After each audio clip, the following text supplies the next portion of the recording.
informasi pesawat karavan milik aviasi Puncak Papua yang terbakar di Bandara Aming Garu Ilaga, Papua Tengah. Pesawat sebelumnya diduga hilang kendali dan menabrak portal bandara.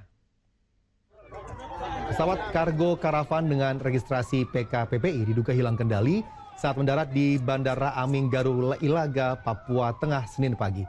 Pesawat yang berangkat dari Timika ini akhirnya terbakar setelah menabrak portal bandara.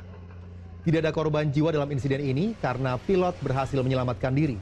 Guna penanganan aktivitas penerbangan di Bandara Aming Garu Ilaga untuk sementara ditutup.